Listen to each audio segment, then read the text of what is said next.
പിറ്റേന്ന് നേരം വെളുത്തപ്പോൾ ജോലിക്കാരിയെ പിരിച്ചുവിട്ടു. മകനത് തീരെ ഇഷ്ടപ്പെട്ടില്ല. അമ്മയോട് വാശിയും വൈരാഗ്യമാണ് മകന് തോന്നിയത്. തെറ്റുകളിൽ നിന്ന് വീണ്ടും തെറ്റുകളിലേക്ക് പോയി.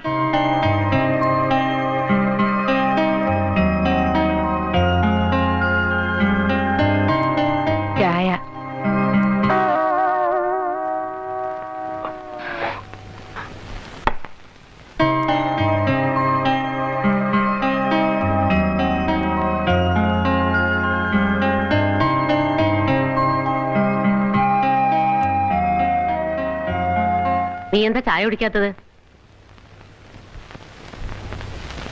അമ്മ എന്നോട് ചോദിക്കാതെ അവൾ എന്തിനാ പറഞ്ഞു വിട്ടത്? അവള് നിന്റെ ആരാടാ? എടാ ആരാന്ന്?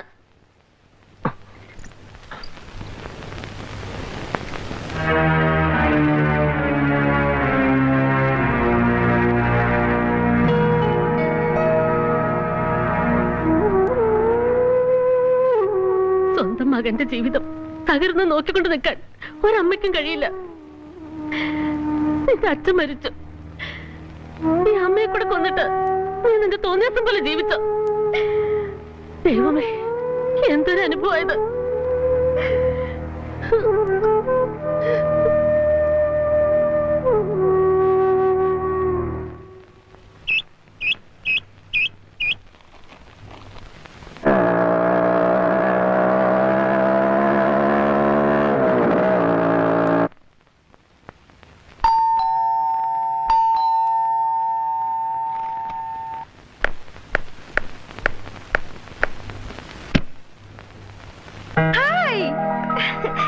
ഇതാര്? ജീവനോ?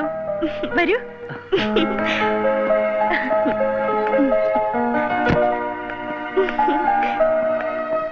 ഇരിക്കൂ.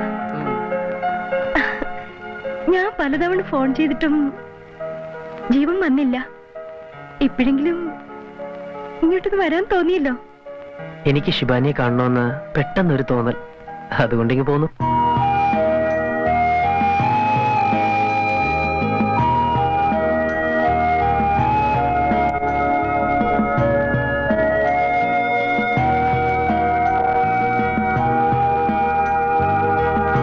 എന്താ കുടിക്കാൻ വേണ്ടത്?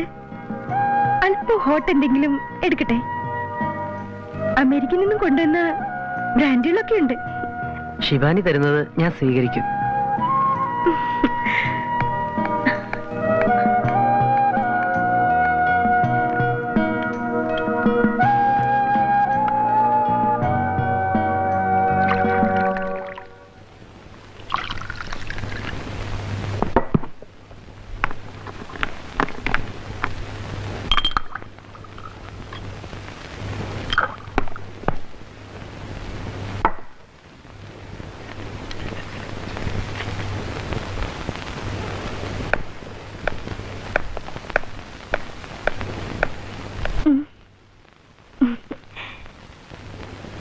Cheers. Cheers.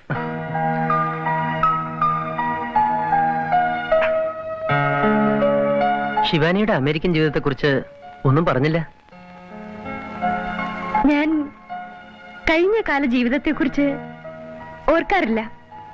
അതുകൊണ്ട് തന്നെ ആരോടും പറയാറുമില്ല. എന്തിനതൊക്കെ പറയണം? ഇനിയും മുന്നോട്ടുള്ള ജീവിതത്തെക്കുറിച്ച് മാത്രമേ ചിന്തിക്കാറുള്ളൂ. അപ്പോ സ്ത്രീ സ്വാതന്ത്ര്യത്തിന് വേണ്ടി വാദിക്കുന്ന ഒരാളായി കണക്കാക്കട്ടെ? വിരോധമില്ല. സ്ത്രീ പുരുഷന്റെ അടിമയല്ല. സ്വന്തം ഇഷ്ടം അനുസരിച്ച് ജീവിക്കാനുള്ള അവകാശം സ്ത്രീക്കുണ്ട്.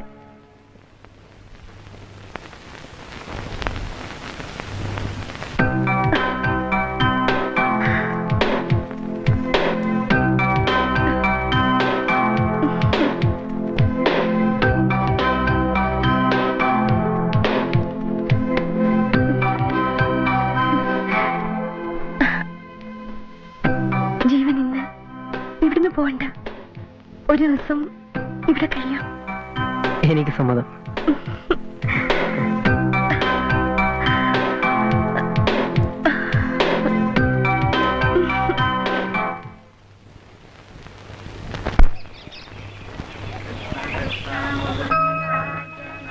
ഇതൊക്കെയാണ് സ്വാമിജി ആ അമ്മയുടെ തോരാത്ത കണ്ണുനീരിന്റെ കാരണം.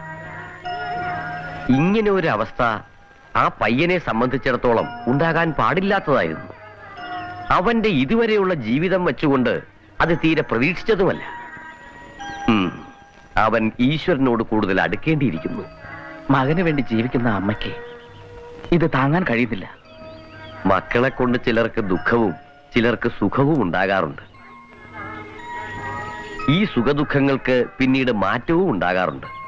ഭാരതിയമ്മയ്ക്ക് നന്മകൾ ഉണ്ടാവാൻ പ്രാർത്ഥിക്കാം.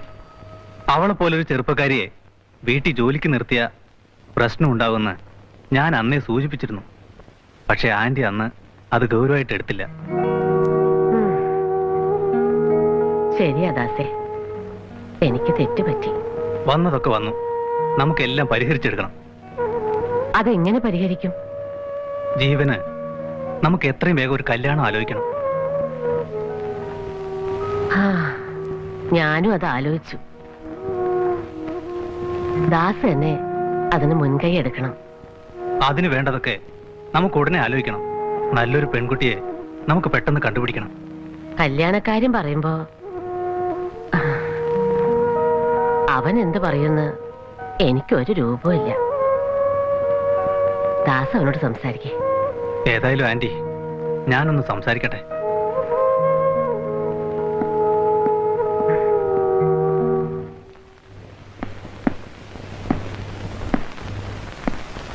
ജീവ,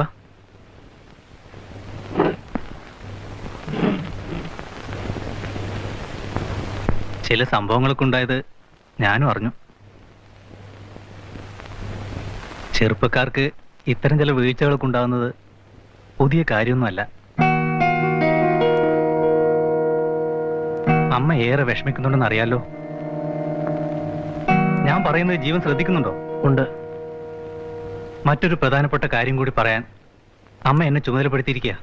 എന്താ? ജീവന് ഒരു കല്യാണാലോചന. ഇഷ്ടപ്പെട്ട ഒരു പെണ്ണ് കണ്ടുപിടിച്ച് ജീവൻ എത്രയും വേഗം കല്യാണം കഴിക്കണമെന്നാ അമ്മയുടെ ആഗ്രഹം. ദാസേട്ടൻ കല്യാണം കഴിച്ചോ? അതെ. എത്ര കുട്ടികളുണ്ട്? 2. ഇതൊക്കെ ജീവൻ അറിയാവുന്നതല്ലേ? അറിയാം. ദാസേട്ടൻ ഒരു കല്യാണം കൂടി കഴിക്ക്. എനിക്ക് തൽക്കാലം കല്യാണം വേണ്ട.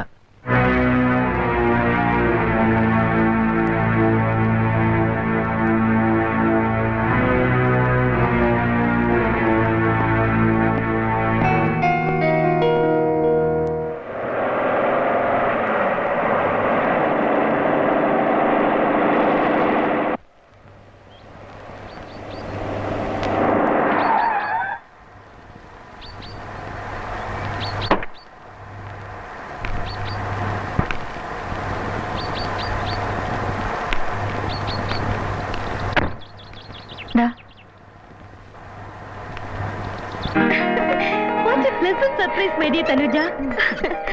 How do you do? I am fine, Shibani. ഞാൻ നിന്റെ കൂടെ കുറച്ച് ദിവസം താമസിക്കാനാണ് ബോംബെയിൽ നിന്ന് ഇവിടെ വന്നത്. എനിക്ക് വളരെ സന്തോഷമായി.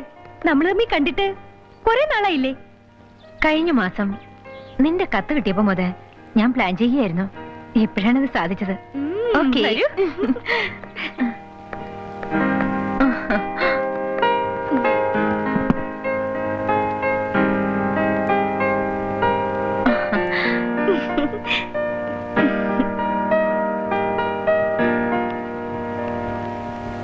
ഇത് നിന്റെ സെർവന്റ് മീനു അല്ലേ? കത്തിലെഴുതിയിരുന്നല്ലോ. ഇവളല്ലേ എന്റെ എല്ലാ കാര്യങ്ങളും നോക്കുന്നത്.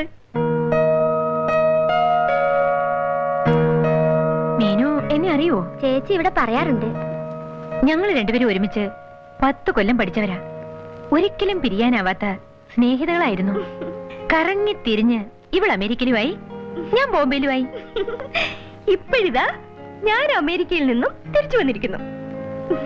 ഇനി ഇടയ്ക്കിടയ്ക്ക് എനിക്ക് നിന്നെ കാണാം. നീ ഇത്രയും യാത്ര ചെയ്ത് വന്നല്ലേ, കുളിച്ച് പെട്ടെന്ന് ഫ്രഷ് ആവുക. എന്നിട്ട് ഭക്ഷണവും കഴിച്ചു കഴിഞ്ഞ് നമുക്ക് കഥകളൊക്കെ വിശദമായിട്ട് പറയാം. ശരി, എന്നാലേ അങ്ങനെ ആവാം. മീനു, തനുജയ്ക്ക് മുകളിലത്തെ മുറി പോയി കാണിച്ചു കൊടുക്ക്. ശരി ചേച്ചി.